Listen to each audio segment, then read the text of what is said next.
often get asked about my brother, as everybody knows that followed me and subscribed to me and everything, knows my story. I went to prison because I took out my brother's abuser.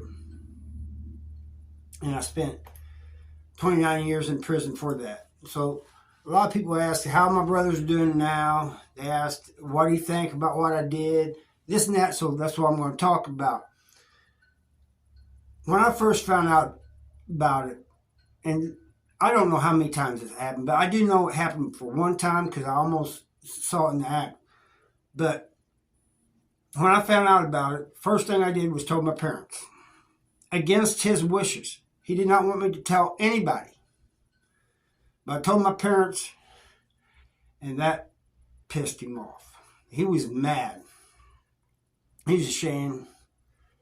Crying whenever it was just me and him. Why did you do that? I told you not to tell anybody. Anyway, after I go to prison, I do what I did. You know, my parents didn't believe me, so I took the guy out, ended up going to prison, and he got over being mad at what, for me telling everybody. But he came up there one day and he was mad. He got mad while he was there. It was me, him and my parents, and they was visiting me. And he says, we get to talk. All of a sudden, he just says, I finished growing up without a brother. My brother's in prison, so I didn't get finished growing up without him. And he's mad. He had tears coming from his eyes and everything. And at the end, he apologized. And he don't apologize much. He's not the type of person to apologize. He gives you shirt off his back, but he's not good at apologizing. But he apologized this time. And he goes, look, I know you did that to help me, and I appreciate that. He goes, I need to also apologize for not being there when you needed me. He goes, I let you down. And he apologized for that. But him and my parents came up and saw me like every weekend or every other weekend. I mean, they never missed, except like once in a while. I think there was one or two times that they missed, but they always made it up. People, they can't, even though you plan something, like go to see somebody, visits got to be planned out. Sometimes something will come up and you can't make it, and I understood that. Some people in prison don't understand that. They expect their people to be up there on a visit. They expect them to answer their phone call when they call, all this and that. But he was every year, every time I went for parole, man, hope you get a date this time. And he'd get excited, every time I went up for parole. I didn't. It was one of those things where you hope for the best, expect the worst. When you're doing a life sentence, that's the way you look at it. So but he was excited all the time when I'd have these parole hearings. And finally, I had my 6th parole hearing. I got a date. And I told him. He could not believe it. I had a hard time believing it. But he was all excited. He goes, man, I'll talk to my boss. I'll get you a job, everything, I said, look, man, I still got to do 16 more months. And he goes, yeah, it's all right, but I'm still going to talk to him. He was just excited. He was messaging everybody. Everybody told me this when I got out, that he was messaging them, saying, hey, my big brother's getting out, So anyway, I get sent to a level 1 prison, and while I was there, 8 months before I got out, I get called to go to the captain's office. And I go to the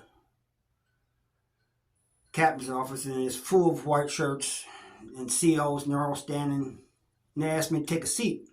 I'm looking around. No, I'm not sitting down. You guys are standing. I almost felt threatened, And one guy walked over to me. One CO walked over to me and was doing he goes, don't touch him. The captain said. He said, if we all sit down, will you sit down? And I said, okay. So they sit down. Some of them squatted because there wasn't enough seats. And I sat down. And they said, you need to make a phone call. And so I called my sister-in-law. And I couldn't get a hold of her. I couldn't get through. I said, I'll try again here in a little bit. He goes, well, your brother's passed. I said, no, that can't be true. That's not right. And he goes, your brother Christopher Seidel, right? I said, yes. He goes, he passed. Well, I couldn't even hardly hold it together. And I leave. Go back to the housing unit. I call my sister-in-law again. This time she answered, and she couldn't hardly talk. She was crying. And so my brother passed 8 months before I got out of prison. And it was more devastating to me than the 29 years. I'm going to tell you that right now. That hit me hard. I had parents pass while I was in prison, uncles, aunts, friends.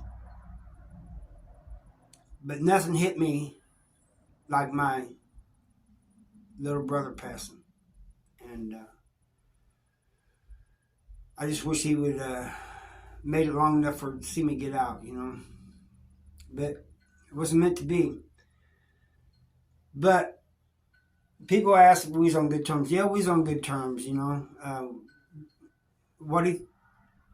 I told you what he thought about what I did and everything. He thought it was he was mad and ashamed at first that I even said anything that just kind of put spotlight on him, And he didn't like that at all. And but we got along good through the years, Argument once in a while, but other than that, we left on good terms. When he left, we was on good terms. So that's the story about my little brother. If you're wondering where I'm at, they got a thing here called the Settlers Village. It's in a park.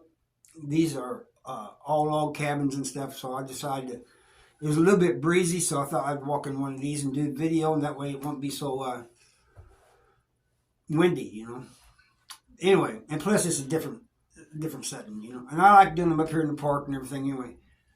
That is all I got for you guys. I thank you for watching, and I'll see you next time.